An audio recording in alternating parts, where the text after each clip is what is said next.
The last unit in this course is gaining the support of the parents. For some teachers, working with parents can either be the most helpful or the hardest part of teaching. Now, although we all wish all our parents were helpful, you do get harmful parents as well. But the helpful parents, they are the ones that are involved and interested in their children's academic journey and well-being at school.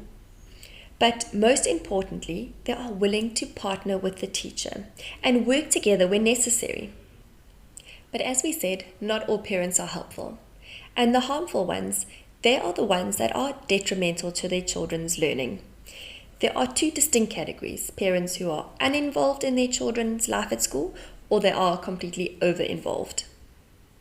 Parents who are uninvolved are disinterested in what is happening at school and very difficult to get on board and gain their support. While over-involved parents, on the other hand, tend to micromanage every aspect of their child's life. Both type of parent needs to be handled with care in order to try and get them to support you and your decisions.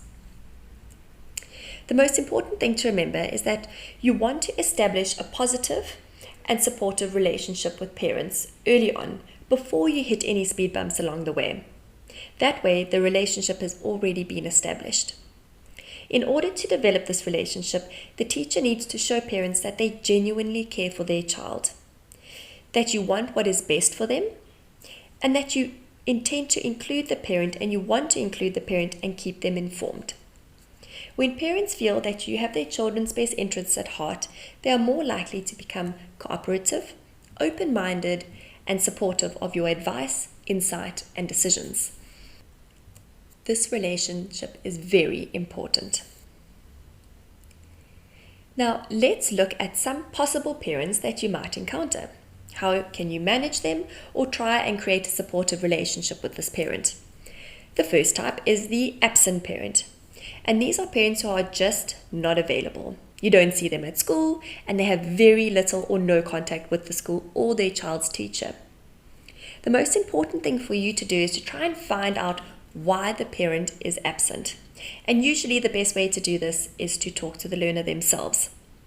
And some possible reasons for their absence could be work commitments. Many parents have to work more than one job, or they struggle to make the time to go to the school. And often what you need to do as a teacher is to possibly change the way that you communicate with them. Perhaps a phone call in the evening or sending an email will be more convenient for that parent.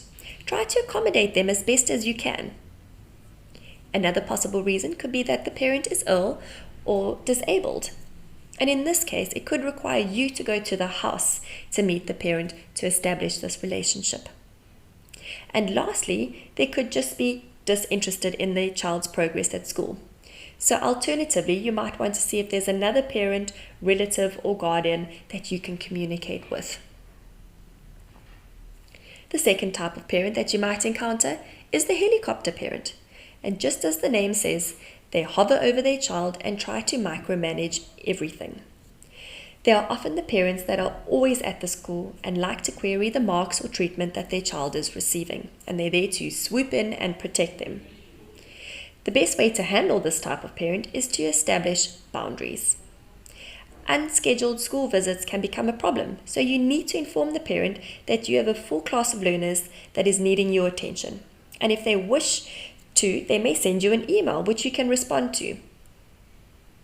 Next, remember to keep confidentiality. Often helicopter parents will try and get personal information about other learners in the class, but you as the teacher must remain professional and avoid talking about other learners.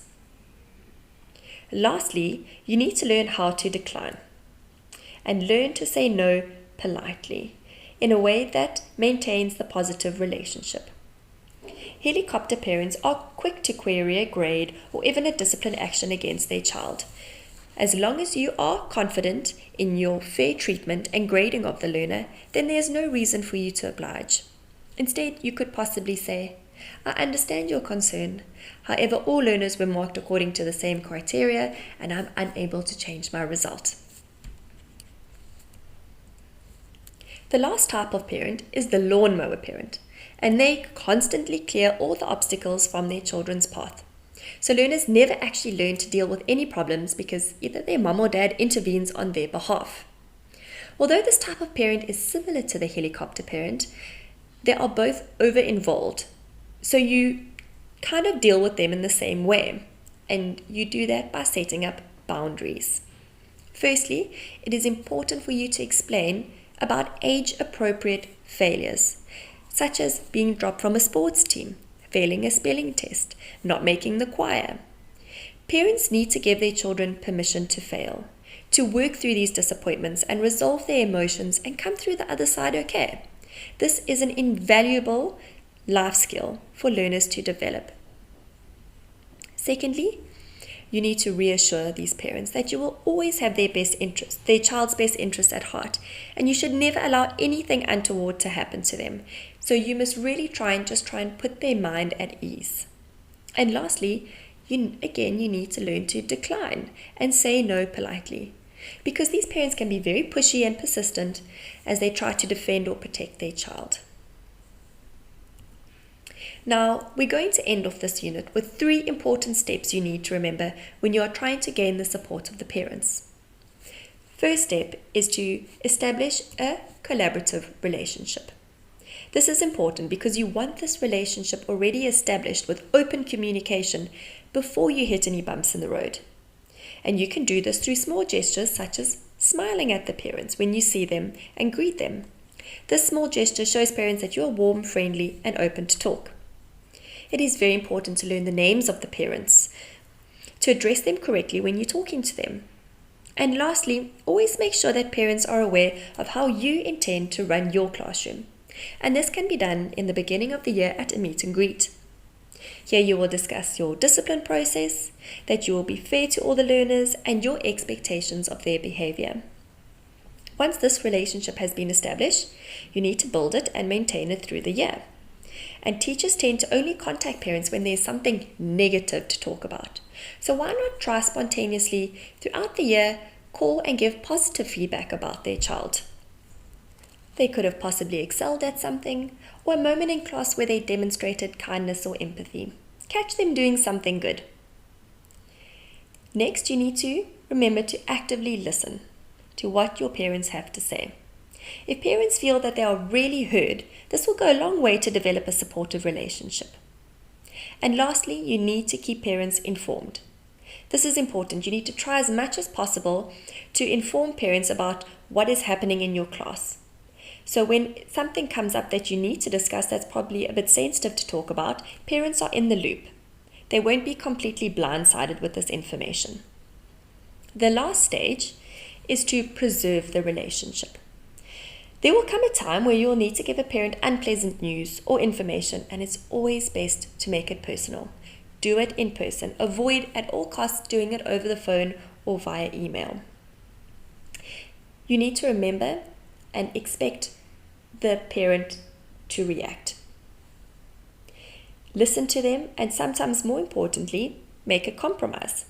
If you and a parent are disagreeing about an issue or a way to move forward, rather preserve the relationship and keep the communication open through accepting a compromise to gain their support. You can always approach the subject again later. I hope you have enjoyed this course and learned many new elements or extended your information on the discipline process. And I hope you take some of this information and go back and refine and devise an appropriate discipline strategy for your class.